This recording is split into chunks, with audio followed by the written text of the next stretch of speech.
Hello, everyone. Welcome. Thank you for joining us today. It is Tuesday, I think. It is. Yeah. And we have Victoria You're right. Close from Bikudesigns. Victoria, you want to start introducing yourself a little bit? Sure. I'm Victoria Close from the jewelry brand Bikudesigns. I repurpose forgotten things. That's my mission in life. I take vintage kimono that is damaged or unwearable, and I repurpose it into modern accessories. That's I my job. love I love that word, repurpose. Yeah, Some people say upcycling because you're I don't use that word actually. yeah. Is there a reason? Um, I think there's a little stigma to upcycling. Upcycling, it's sort of taking a pet bottle and making a vase out of it. I'm trying to sort of level up my Yeah, brand by right. using more sort of high level words, and I think I'm taking it from one thing and I'm making it into something completely different. So I'm actually repurposing it Mm-hmm. in a different way. Yeah, So that's great. why I use that word. Okay. Sounds good. And about yourself, why you Hmm. started Bikudesign, on your website, you talk about 4 reasons. Do you want to explain that a little bit? So, time Well, saving, comfortable, adaptable, and sustainable. so those are my sort of my brand values really, but that's not they're not the reasons why I started. So Mm-hmm. um my main I used to make precious metal jewelry. That's how I began as Mm-hmm. a sort of side hustle. Um, and then I always did that while I was working full time. I was a teacher. I was a primary school teacher for 17 years. I am that old. And excuse me. And I realized that something that goes right through me is mottainai. So for non-Japanese speakers, mottainai means the regret of wasting something. So I realized that all through my life I'd done that, and hadn't kind of put a name to it. Excuse me. So I realized that in my studio I had these piles of kimono. I had no idea why I was collecting them, just that they were so beautiful. And I said, one day I'll do something with those. And I realized, oh yeah, that's mottainai. It's such a waste to leave them piled like that. And I want to make something with it. And I started to experiment. So the reason why I started it is because I don't want to see waste. There's other practical reasons why I started. One is I was making precious metal jewelry, so it was dusty, it was dirty, it's noisy, it's smelly actually when you're soldering. And when I had my children, I thought I just can't do that near them. It's just too toxic and it's too dangerous. So I decided that I was going to still continue making jewelry, but to use an entirely different material. And my hands were so thankful because before they were always cut to pieces, and now they're just using gentle things all day. So it's lovely. So Yeah, that's my main reason why I started the brand. wonderful. Those other four things are the brand values. So Right. So, like your mission statement is time yeah, right, saving, yeah, comfortable, adaptable, sustainable. yeah. So, you want to talk about that a little bit? Is it? So in the time saving for me was when it was all based around me becoming a mother. And I in the morning I was, you know what it's like, you're so rushed to get dressed, and you're really just worrying about your kids, getting them clean and dressed and breakfasted, and you've got to go to school on the school run. And I always felt like I completely a mess. Whereas I realized I was wearing the same clothes over and over and over again, obviously clean each day. But then when I thought, oh, well, if I just pop on something, I kind of feel like it's like when you put some red lipstick on and you feel immediately dressed. So I thought, if I just pop something on, then I feel something like I'm put together. So that was the time saving thing that it's less useful to me now because my kids are slightly older. But when it was frenetic in the mornings, yeah, for sure, I need something to feel dressed. And I wanted to bring that to other women as well, so that they feel, put together in the morning as well. Sustainability. Also, I realized when I was a child, when I was a teenager, I had unbelievably, it's like a full circle. I used to go and buy vintage beads from sort of vintage shops, and I'd cut them up and I'd wash them and I'd sort them into boxes, and then I'd repurpose them into something else. And it was always jewelry. I used to make wedding headdresses as well. So at 15, I actually had my first business selling, weirdly, doing what I'm doing now, but just in a slightly different material. So I don't think I've changed much, and it's like 30 something years since that happened. So yeah. What else is it? Sustainability, time saving, comfortable. comfortable. Everything I make is light. It's not heavy. I used to get these. I like statement jewelry, as you can see with my ring, and I don't like anything that's kind of, at the end of the day, I feel, oh, I'm so glad to get that off. My stuff is quite statement, but you kind of don't feel it's there for most of the day. So I try to play with color and volume, but not have something that's so heavy or so itchy or bothersome. So yeah, that was the inspiration behind that, because and also when you've got children hanging off you, the last thing you want is for them to be like pulling things, and things are not sturdy and they're going to break. And yeah, so that was that one. Also Adaptable. So things like, as a parent, you have several lives. I think you have your life with your kids, you have your life as a mum going for coffee, you're a wife. And what I wanted was something that could go from day to night without much hassle. So I do things where you can clip stuff onto earrings, and you can make them a little bit more evening, but it's the same piece that you can just wear in a different way. So the necklaces you can wear with jeans and a tee, and then the next day you can just say, oh, I'm going to wear it with a black dress and heels, and it looks completely different, but it's the same piece. And I guess that ties into the sustainability part of it as well, is that you don't need to have a lot of stuff. You could just have a few key pieces, and then that would be enough. So, buying the Vivienne Westwood idea of, buying quality things, but not often, and being considered about your purchases. And making it last, right? Yeah, making it last, and using it for as many different situations as you can. So that was the reasoning behind that. Yeah, well. Brilliant. Perfect. And then in your story, you were talking about you recently found some family history of seamstresses, or... Well, that's my recent history. I remember my nan, she would sew things, and she would, I don't know whether the story's included there, but, for example, I had a pair of jeans, and then all of a sudden real skinny jeans came in, and my nan just said, I'll just take those in. This is the kind of family I come from.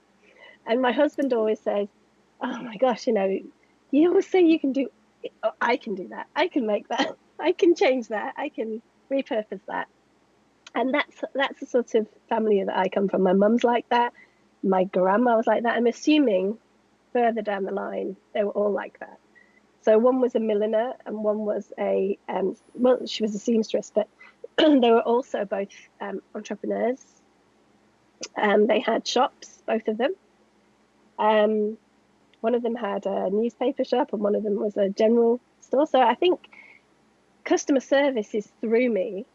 I grew up, I was a baby, and I was seeing how they were dealing with their customers, and making sure that what the customer needed was what they wanted to provide for them. And that's what I try to do. In fact, at the moment I've got headbands. I'm making headbands. Excuse me. And that's mainly because it's customer driven, because they asked me to do it, and also because the coronavirus, people can't get to the salon. People are complaining about roots showing, and their hair's growing into their eyes. So hey, just pop on a headband and you'll feel not too bad. At least you'll feel a bit put together. Yeah. Going back to the ancestors, and my mum's really into genealogy, and she's making a huge family tree. It's absolutely vast. So she's gone really back in time, and she found out that we're descended from silk weavers, which I was like, whoa, my mind was blown. From the north of England, it's a very industrial area. And yeah, that was my roots, which is incredible. Now I'm working with silk every day, and I was also part of the origin of that in a weird way. Strange, isn't it? That is. How history repeats itself. That's wild. And you said like your mind was blown because you Yeah. feel like, wow, there is a connection, Yeah. like way past in my history. Yeah. How cool. So they were making the raw silk, and then it was dyed somewhere else, but they were literally making it. Yeah. Unbelievable, wow. Really. And you were talking about your roots being with metalwork. And it's a bit too difficult to do now, but you have some beautiful metal pieces. Do you want to talk about metalwork a little bit? Yeah, I think what was interesting to me is I talk about my first iteration of my business, and I'm not actually what you call a trained metalsmith, although I have trained. I didn't do a degree in jewelry design. I kind of wanted to, but then I didn't think that there was much of a career in design at that time. I mean, at that time it was the 80s, and people were like, you need to go down an academic route and get a proper job and career path. And although I sometimes I regret it that I didn't do it, I wouldn't have come to Japan twice, because this is my second time. I wouldn't have had all the opportunities that I've had. I wouldn't have the chance to have studied anyway, because that's what I did. I self-studied all the way through while I was working full time. So I was a teacher, so I could go off 2 months in the summer. I'd go to New York. I went, I think, 4 times to New York to study different aspects of jewelry design. So things like commercial jewelry design. I did 1 year, which was not for me at all. Diamond setting and wax casting, the really commercial sort of wedding jewelry style. And then I did a couple of summers, or a few summers, doing classical jewelry design, which was really interesting. It's the Egyptian, the Greek, Roman jewelry. So using the techniques that are thousands of years old, and learning how to do repoussé and chasing and enameling. And so as the years went on, I just kind of added to my arsenal of skills bit by bit by bit by bit. Instead of doing a 4-year or 3-year block, I did it over about 25 years. And I'm still going, because I did a course last year. So, it's this bits of thread everywhere in my studio. So now I'm not making metal jewelry. I don't think I can. I have a jewelry bench over there, but I don't want to mix it with my fabrics at the moment, because I don't think it's not going to do them well. So you still use some metal with the fabric inside, like the round circle pendants? Yeah, I don't make those. I buy those, and then I put the fabric inside. Mm-hmm. So although that's my sticking point with sustainability, is that I always worry, oh gosh, am I sustainable enough? Everything needs to be sustainable, but I think Katie was saying it, that you have to be realistic about how much you can actually do. I think I heard you say it as well, that your kids were like, oh, mum, enough about the plastic. And I get to a point where I think, okay, just slow down, because I need to just take care of my own mental health as well, and not make sure that I'm not worrying about it all the time. And you keep researching, you keep thinking about how could I do better, and then when the opportunity to do better comes up, you choose it. If it works, right? Yeah. So it's not killing yourself or not giving up because it's too hard to be perfect, right? That's key. It's better to do something than nothing at all. Definitely. And it's the baby steps that are the important thing, and it's finding those bezel trays, is finding a more sustainable company that makes those. Yeah. That's maybe more. And like we'll talk about later, but you also changed your packaging style, so you were not using plastic. You know, so it's small changes like that. Free. Yeah. It was a couple of years ago I decided to go completely plastic free on the packaging. But again, there's more that I can do with that. And you know, the other day it was met with quite a mixed response. I said, "Hey, look at my packaging," and I'd wrapped it in kind of like a Japanese catalog, a food catalog that I order my food from. And some people were,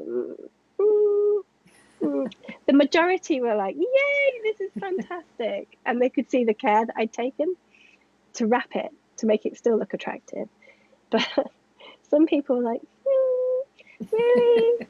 Would I really want to buy some jewelry from someone that's wrapping it in kind of newspaper?" And I'm like, "Oh yeah, maybe you missed my point." Yeah, what I'm trying to do. It's so tricky though, because there was a company and they were doing upcycled jewelry in the Tohoku area. I really like them. But then the last shipment I got for Christmas, which was a big one for all the family, and I was sending on, suddenly everything was wrapped and rewrapped in plastic. And I contacted them and I said, one of the reasons I really, really liked your company is because you weren't using plastic, that you were using these reusable bags, or you were using fabric to, you know, like repurpose the fabric or something. They said they had a complaint that people had asked for the plastic, because especially sometimes Japanese customers will ask for the plastic because it seems clean. And I hear this from organic farmers as well, that they, you know, I ask for everything in newspaper, please, you know, but they often have Japanese customers who ask for the plastic because they think of it as keeping it cleaner, you know. So I think there's a certain degree of, you have to educate the customer, right? But it's man, it's so hard. So I appreciate that. Please use paper if I order something. I realized, oh God, this is risky, you know. Oh, what's going to? And it was only a couple of people said, "Oh, really?" But when I explained that actually it wasn't jewelry that was wrapped in that anyway, it was. About a month ago, I launched a self-care kit. So I did a collaboration with a soap maker, and I made the headbands, and I made a little kimono pouch, and it had little bits and bobs inside. And so it was more of I felt like a utilitarian kind of product. It wasn't really, you know, jewelry, which is supposed to be luxury. And so when I explained that, they got it. It was just, the shock at first was, oh, really? Ooh. Yeah. But within the package, I sometimes do use bubble wrap. Now, there's a story to my bubble wrap, though, because it's not new bubble wrap. So I have a friend who runs a company called Turquoise Port, and she gets things from Asia. And when they arrive, of course, things have to be wrapped. But she painstakingly takes the bubble wrap off, and she says, "Are you ready for a delivery?" And then I get a bag of bubble wrap. And it lasts me, I don't know, a year, maybe 6 months or so. But otherwise, she said, "I don't want to throw this away." this is terrible. Yeah. And hopefully when my customers get it, they also reuse it Yeah. for other things. You know, I never throw a bubble wrap I've had away. that happen before, you know, and then Yeah.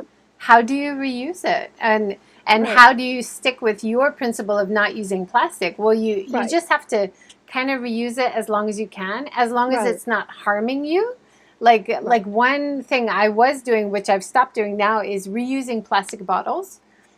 You know, I wasn't buying them, but for some reason we just had loads and I kept reusing them as water bottles in the fridge. So I have Right. stopped that because I know the plastic leaches into the water and it's not healthy for me or the kids. So now I Right. use glass and I just recycled all the plastic bottles. But I stopped using that for food. I stopped using plastic for containers for food as well. You know, I mean, you just slowly make better choices, right? I mean, you have to be careful that you're not greenwashing, right? You have to, you know, at the start of anyone's journey with it, they get kind of a bit militant about, oh, I'm not allowed to have this thing in my hand. It's made of plastic. I'm going to throw it away and buy one made of wood. Like, okay, but that was perfectly fine. Please use that until you can't I use think it it was anymore. Marissa who said, you know, like she's making these beautiful eco wraps, right? Yeah. And she said sometimes she feels like she should tell people, you don't need to buy a new one. You can use the old one for a long time, you know? Yeah. So, And in fact, you know, we still have, you know, the plastic wrap because it's something in me saying, well, I had it for so long. I mean, it's lasted for like 2 years or something, this thing. yeah, Longer. I just think I don't bought buy it a with my new kids one, more. but I'm use just it if never you going to have buy it. it, right? Yeah. Yeah. But I'm certainly not going to throw it in the bin Right. because, What's the oh my point? gosh, that's against my principles. It's kind Right. of useful for certain things. And Yeah. it's better to use it than to just dump it as a big block of plastic. I think so. So, Plus, it's one of those mixed material things. Like the plastic wrap has a cardboard tube inside, so you can't just dump it out. You would have to exactly. separate it anyway. So why not use it, right? And how many years would that take? How many years? Those from I Costco, you keep know. meeting people who say, "Oh, I just bought like a supersized thing of something at Costco. Now I can't use it." You know, and I was like, I'm No, not use joking. it. Just don't buy it again." I just used the last piece of parchment paper that I bought when my daughter was 1, and she turned 10 last week. Oh, wow. Wow, And I was wow. like, either I don't bake much, or that was long. Yeah. That was a big roll like this. I've got a picture up here of your obi-jime bracelets. Do you want to talk a little bit about how you make those? Is it all like So can weaving? you see It's behind beautiful. me that in this corner, Okay. or the colourful? Are you talking about those ones? I Because I can't see the think so. picture, Yeah, so yeah, I think so. I'm like looking at my phone. So they're the cords that are usually wrapped around the obi to keep it in place, right? Yeah, I'm just trying to get onto Facebook. I can see what you're talking about. But yeah, it's the obijime is the part of the. It's actually I think one of the most important parts of the kimono dressing, right? Because it's the bit that you tie around the obi to keep it all in place, and it's the sort of splash of color that of contrast to the obi itself. That you probably see first, and it's one tiny element. And so I source vintage ones, and they've usually got damage on them. Like I think it's because people maybe drop food or something. It's right here. It's you sit down, maybe slush. Usually kimonos are worn for celebrations these days. So maybe something got. I always think, oh, maybe that's beer or sake or something. That's a really happy feeling for me. But it's not usable. So, it's faded, half faded. And I cut that off and throw it away. So And then I that's why make using that one good part small part as a bracelet or some kind of And I necklace. may That's have made a wonderful. necklace like the ones behind. Oh, the ones behind me here you can't see. But I might have used quite a lot of it to make a necklace. But I've got this piece that's just this big left. Oh, and motainai. So I have a box where I put all the tassels that I cut off it, and a box. So I put all the offcuts of the aubergine there and think, okay, I'm going to use that one day.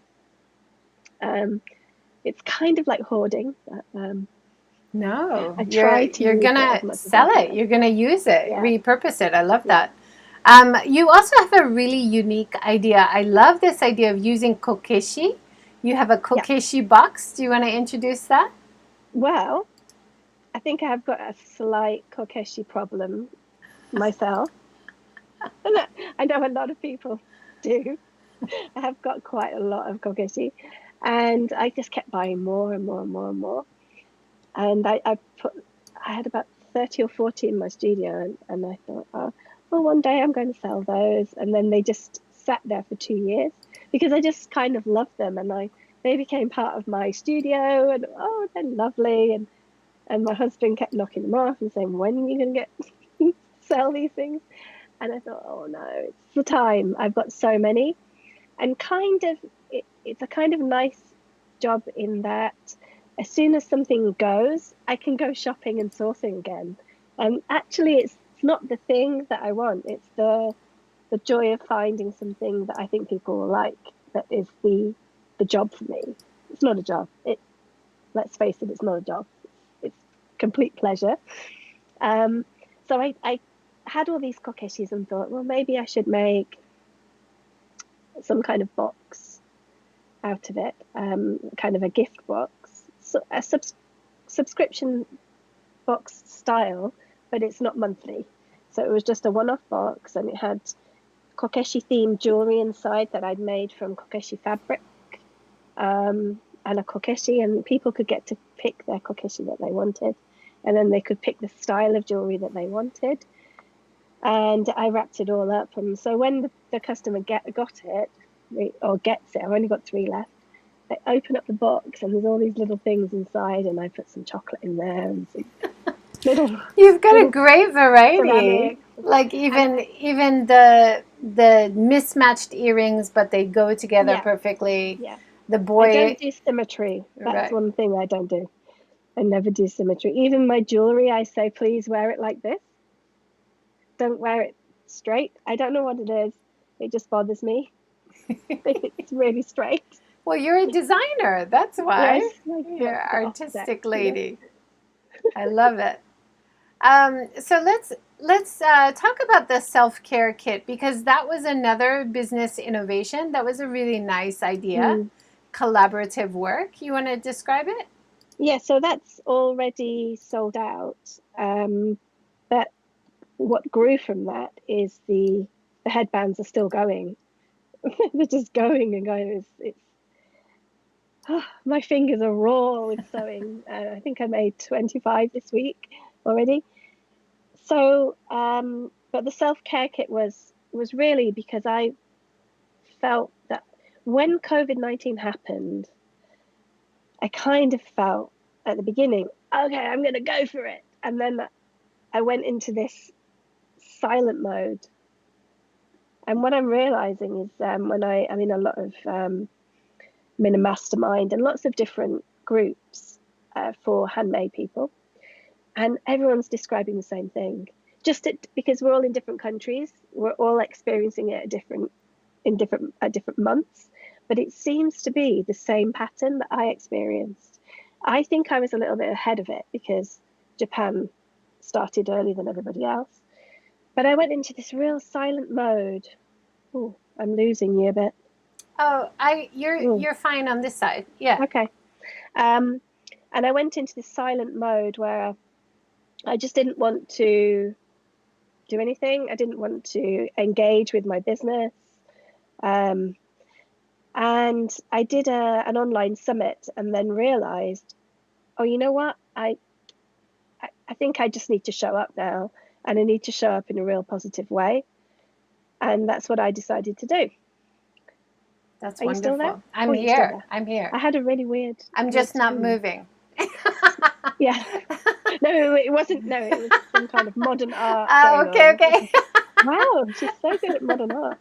It looked like Mondrian or something. Yeah, I was looking at these kits and they're wonderful. So who was the collaboration with? Was it so with Shizen Natura? Do you know her? Yeah. She makes soaps and she are makes those everything. face wipes And as well in the bag? oh yeah, I made those. Okay. So like little scrubbies made out of Japanese fabric. This is not made out of obviously not kimono, because it has to be sanitary, right? And you don't want something that's really old but to clean your face. And So those are you can rewash them and use yeah, them just wash over. them. I just wash them and then hang them up, and they'll dry by the end of the day.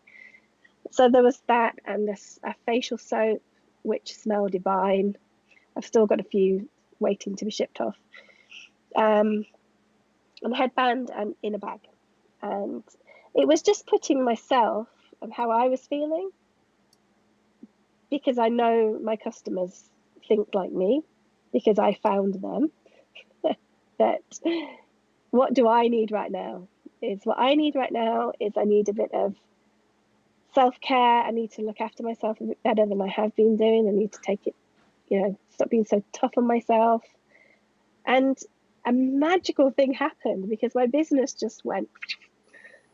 As soon as I showed up in that positive way, people were contacting me saying, "Oh, you're just such a positive force. Thank you so much. I really needed that today." And we did an online a Zoom bingo game, and just pushing myself to do something that was more positive, because I didn't feel that positive at the beginning. Yeah, I hear you. I think a lot of people even feel like that still, right? It's like you're underwater, and how do I get out of this? Yeah. What is the next step? So having Yeah. something physical that you can sell that makes you feel better and makes the customer feel better. What a great idea. So I have another one coming out soon, and this is an exclusive launch right now, because I haven't told anyone. And I want to do it so that people can actually gift to a friend. So send to a friend boxes. So you can it won't be the same, but it'll be some things inside to make your friend, who's probably feeling a bit like we've been feeling, or worse, God forbid. I've actually sent kits to people who are recovering from coronavirus. So that's what made me think, if it can just bring some kind of relief. And also the headband itself is a practical antivirus tool, right? My hair got really long during this lockdown. I haven't been anywhere near a salon, and I don't want my hair in my face when I'm out and about and people are coughing, and move it away, guys. It's windy. You don't want to have it blowing in your eyes or your mouth or in your nose. So it's a practical tool as well. As just feeling, I'm colourful today. I'm put together. I love the picture people sent you in tribute wearing the headbands, because they were so pleased with them. Yeah. That's wonderful. Quite a few people, as soon as they sent me that, and they said, "Oh, they're so comfortable. They're so comfortable. I can't believe it." I don't do headbands, but they're all saying the same thing. And then of course, boom, I can see the same names popping up again and again, reordering several different colours. And one customer, she said, last night she ordered another one. She said, "I've got one for every day of the week." Because they just make them feel, I don't know, it's special, or I think put together in this weird time. Well, I think it goes with your mission statement perfectly, right? It's comfortable, it's sustainable, it's adaptable. It's everything that you want to do with your business, and it's so simple, but it's so effective, and it's something people want. So great job. Yeah. And somebody said to me, "Oh, well, how did you get in my head?" And I think that's the mark of knowing your customer well. Definitely. I just know what you need right now. Yeah. Because I need that right now. And you, as someone who started your own business, you have so much advice to give. I think people who are trying to Hmm. start something new as well. Do you want Yeah. to talk a little bit about the talk you gave at Few to give people advice? Well, I've done lots of things Uh-huh. for business advice actually. Um, so that one was I was on the Few board for a while, and for the Women's Startup Club, and we met every couple of months, and we would run workshops with people on business and how to have a business and certain aspects of business. But I also have I can plug my other thing now. Yeah, go ahead. A free group for Tokyo Instagrammers. So anyone who is on Instagram or wants is going to be on Instagram can join on Facebook, which is weird, isn't it? It's on Facebook, but Facebook's a good place for groups. Instagram isn't a good place for groups. But we aim to, and it's Alex from Turquoise Port and I, we run it together, and we aim to meet in real life. So taking it off the devices and meeting real people that we perhaps feel that we know really well, and then we see them, in real life and feel that they're good friends because we know loads about them because we've been following them on Instagram for a year or something. So we have a couple of hundred members now. So your listeners can feel free to join. It's free. There's no charge or anything like that. Is that And then anybody in Japan or just anyone in limited? Japan, Mm-hmm. even people who are passing who are not in Tokyo have come. And we sometimes have speakers to sort of help with business as well. But it's not just business people. It's anyone who is interested in Instagram. It doesn't you don't have to be a creative. It could be anybody. We've got fitness people on there. We've got yoga people. We've got loads of people. Anyone in the well-being space, handmade, That's all great. sorts. Coaches. I love your website. I was talking about this to a few other people, how you are so great at collaborating and promoting other people and the good work Mm, of other people. And this is something I was saying a lot in consulting with a hotel. You have to mm, promote every restaurant around you. You have to yeah, promote all the good places to go and eat ice cream. It doesn't right, have right. a direct connection to your financial stability of your business, but it's part of your Hmm. branding and it's so important for community, Right, you know? right. And it's about the abundance mentality, isn't it? That there's enough for everybody. So if I can't help somebody with something, I probably know somebody who does. So I can connect them with people, and I think that ties really back into the Motai Nai thing. That I used to feel a little bit as a mum. I have to be careful how I say this. I used to feel as a mother, sometimes a little bit forgotten for myself. I'm not saying anyone else around me was doing that. I think I forgot myself for a while. Um, just weren't worrying about the children and making sure I was getting everything sorted, and I think I forgot what there was anything in it for me. And so that idea of Motai Nai was applied to me, and I thought, no, I want to do something. And so when I was on maternity leave, and I just said, I don't want to go back to teaching, and my husband said, well, you have 18 months until the littlest one starts full time. And he said, you have skills already, just make it work. And if it doesn't work, then you just go back, to teaching. And I was so adamant I didn't want to go back to teaching that I thought, I've got to make this work. I have to do a good job here.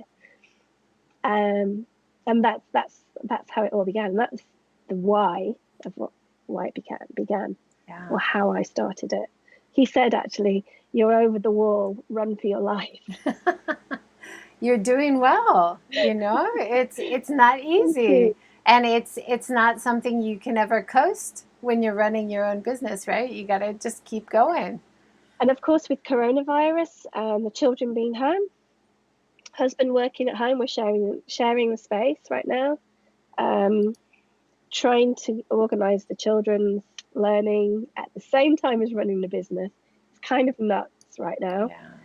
But we have a schedule where I come into the studio at 4 and I work till about 7:30 or 8 o'clock.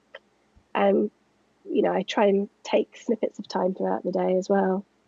Yeah, it's really important. And it sounds like you've got a great partner who supports you and pushes you to keep going. And that's really important as well.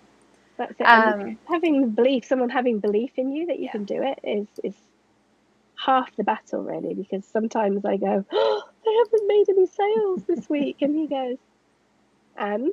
Yeah. It's just peaks and troughs. That's how it goes. So, having someone else to keep you going is important, I think. Definitely. Yeah. And it looks like you get a lot of your inspiration from being in Japan. And I love all your photographs, not just about your designs, not just about your materials, but your photographs of where you're walking, of fans, of the garden. The way you see things is obviously you're a designer, you're a creative. Is there anything in particular where you kind of get your inspiration from for new designs or? I used to think when I was in the UK, I was in a magazine, my favourite magazine. I had an article in there last year, and I talked about it in there. And I was talking about how when I used to live in the UK, I was taking photos of nature and decay, and people used to think I was really weird. I was taking photos of rusty things and moments of that I found quite heart-wrenching, or and I used to think, why doesn't anyone else get this? Why am I weird? Why does it feel weird? And I got to Japan and I was still doing it, still photographing things like that. And I've been here 23 years altogether, by the way. And it kind of was like a penny dropped. It's wabi-sabi. That's what I felt, is because wabi-sabi is not a thing. It's like an emotion. It's a state.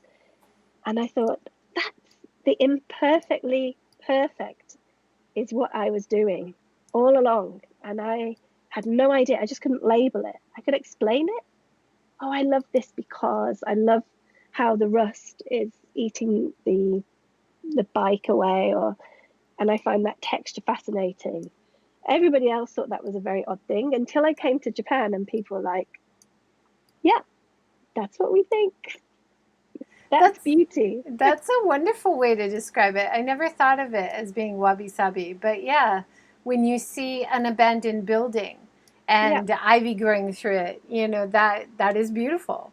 There is something so interesting and fascinating about it, right? A kind of wistful movement of nature through objects.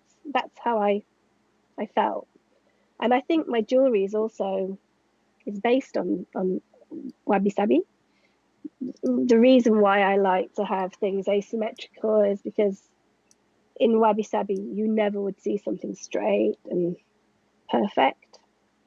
There's always an element of something not quite. Even in my photography, there's always some kind of mistake or imperfection that I like to put in. Because I don't want it to look. That's more natural too, right? Because otherwise it will look fake, right?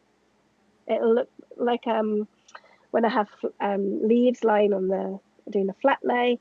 If I do it too perfectly, I may as well have gone to Daiso and bought plastic leaves, right? I want to have something that's a bit rotten or broken or a few crumbs of leaf somewhere because it's a real leaf, and that's what leaves do. So that's my wabi-sabi feeling, I think, it came right through. Yeah, wonderful. The jewelry as well. And you've been also gardening, which I think can be a source of inspiration. Yeah. during this time, especially during coronavirus. You want to Hmm. talk about what you guys are growing or What are about we the growing? garden? We're going to be having a lot of tomato passata, I think, over the next 6 months because I think we've got 8 tomato plants, and then my husband said, "Oh, I'll plant some seeds," and I don't know why, but he planted 25 seeds or something, and something like 21 seedlings grew successfully. Wow. So then we were like, oh my goodness, what are we going to do with all these tomato plants? We can't have this many tomatoes. We can't possibly eat that many. So we've been doing our mottainai thing, and we've been contacting friends and neighbors and saying, do you want the tomato plant? And then people are giving us things back. That's great. So Trade. I got a cutting of a cheese plant this week from somebody who I gave tomato plants. We've had snacks. We had loads of things. Oh, a load of children's clothes, and then here's a tomato plant. That's wonderful. I love this picture. You're regenerating some lettuce Oh and yeah, using cuttings on your windowsill. That's a great uh, idea. what I know, right? I Yeah. told you it's through my life. Yeah, so you can just cut. Anyone can just buy a lettuce from the supermarket and just chop it, eat it, put it in water, and it'll grow back. Yeah. Nobody realizes that. You just have to be patient. Sometimes it doesn't work, but yeah, sometimes Yeah. it does. We've had composting in the garden, and sometimes I didn't let it decompose. I just dug Mm. it in, and then you have like a gift of some Yeah. potatoes six Yeah. months later, or a Yeah. gift Yeah. of some tomatoes, and you're like, that's great. This is We have nature. we have a tree that my friend gave when she left. Avocado tree, exactly that. Oh, what? I've been trying to grow avocado like crazy. Exactly. She looked into the pile and she thought, "What is that?" And then realized it's an avocado tree. Oh, I'm Yeah, and then jealous. she planted it, and we've I got it. It's love avocados. I love your mm, story about the sakura and 311 the with the yeah, tohoku. Do you want to tell that story? yeah. I used to be an ikebana teacher, and well, no, I still am an ikebana teacher, but I don't practice as much anymore. And I was teaching a group, and we had this huge sakura branch. I mean, when I say branch, it was huge, and I cut off the usable parts for the lesson, and I think oh no, I kept the other part of the branch. That's right, and that is now part of my display for my when I do markets and events, and it's kind of a meandering wabi sabi branch. um, and yeah, so I put it in water and I just left it. And then the triple disaster of 311 happened. And, um, there's complete turmoil in Japan. Were you here then Mm-hmm. for that? Mm-hmm. Yeah. As you know, it was horrendous. And we left for Australia for a few weeks while the dust settled.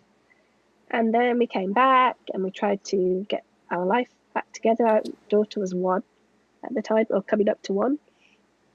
And I forgot about this branch, and it was just sitting in water, in a bucket of water outside on our terrace. And one day I just looked at it. It was in summer, and I thought, wow, look at that. And it was full of green leaves. And I said to my husband, oh, it's still alive. All those months it's been since spring, and it shed its flowers and it grew its leaves. And then it stayed like that for a while, and I popped it into some soil. And then the following spring, poof, it, it had sakura on it. And we still have it today. So it's 9 years old now. And every spring it blossoms. And every spring I think about that time. And in a way, I think when you go through something so horrible that you can do anything. You feel like you can do anything. So now I'm thinking, coronavirus, no problem.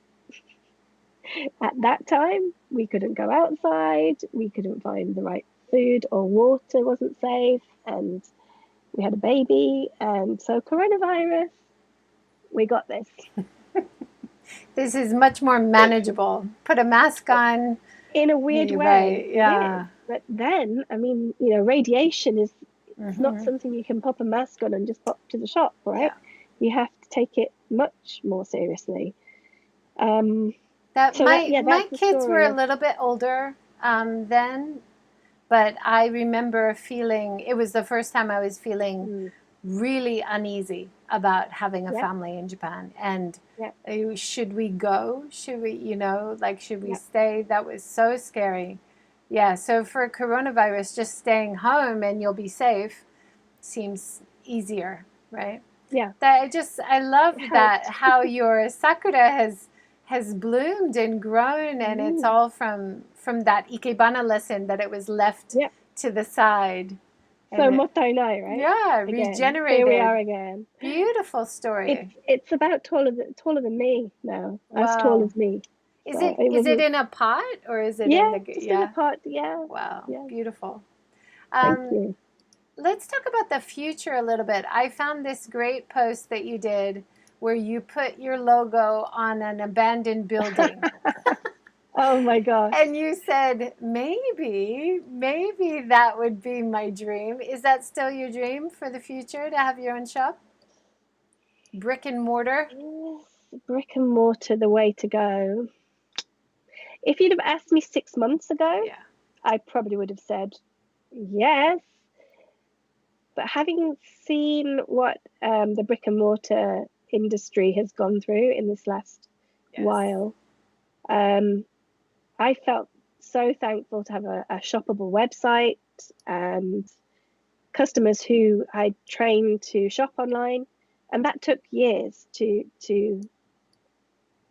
kind of explain to them how I wanted them to shop, because it used to be, hey, can I buy it, and will you meet me in Shinjuku, and and it got so unmanageable that I couldn't do that anymore. Because it was the volume of orders was just, I had a schedule and it was just crazy, dropping things here and there. And I thought, I need to just ship these things. So I had to kind of train the customers, hey, we're going to do it this way now. We're going to do it. We're not going to shop in my VIP club anymore. You can still shop in my VIP club, but I still will charge you through my website. So it's much simpler and more streamlined for me. And I think having seen what those people are going through and still going through, because now they've got the social distancing issues, and they weren't equipped. A lot of those businesses weren't equipped to pivot and shop and sell online. Yeah. At all. Some of them didn't even have a shoppable website at all, because they're quite established businesses, in themselves. So you were already kind of established online. So for you, the transition wasn't too hard. But if you had a shop, if you had a walk-in shop and no online store, that's a big learning curve to learn how to do that, right? Right. I think if I had, this had been a good learning experience, because if I did have a brick and mortar, I would always have a plan at the back of my mind. Well, what if there's a big recession? What if there's another pandemic? What if there's a huge earthquake? What if, I don't know, the airline industry stopped and tourists stopped coming? Or, you have to kind of think of those things. And then you have to think, is it really worth it? Can I not just do this anyway? And do I need to have that liability, financial liability of retail space rent, which is always expensive? Yeah. So, I mean, that was just a building that I admire. I love it. It's super cute. It fits your logo perfectly. Let's talk about your online sales, because you did a virtual trunk show. You're doing Zingo online, so you're trying new things. You have innovation in your blood, obviously. Do you want to explain a little bit about the virtual trunk show or the Zingo game? Well, the virtual trunk show was something that I've been doing for a while. I just haven't called it that. I've been calling it Christmas market, or I've probably done about maybe 6 or 8 of them already.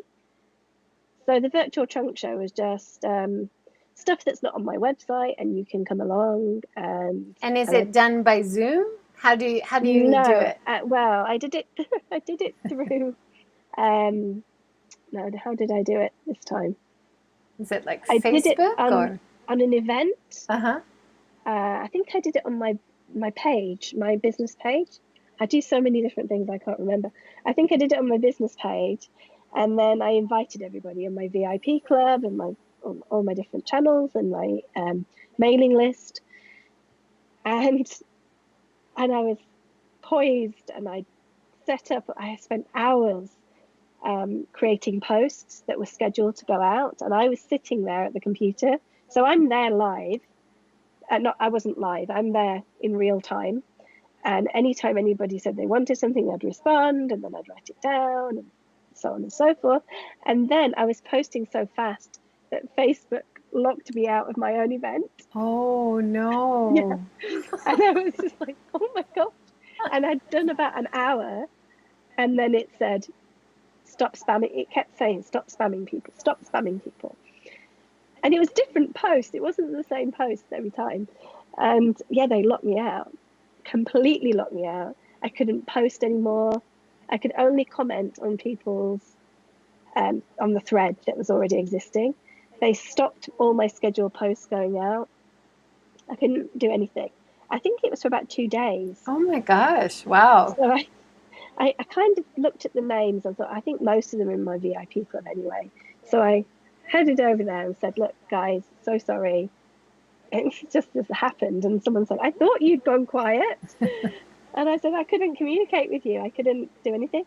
So the next day we continued the trunk show over in the VIP club. And, and I'll never do it that way again. Yeah.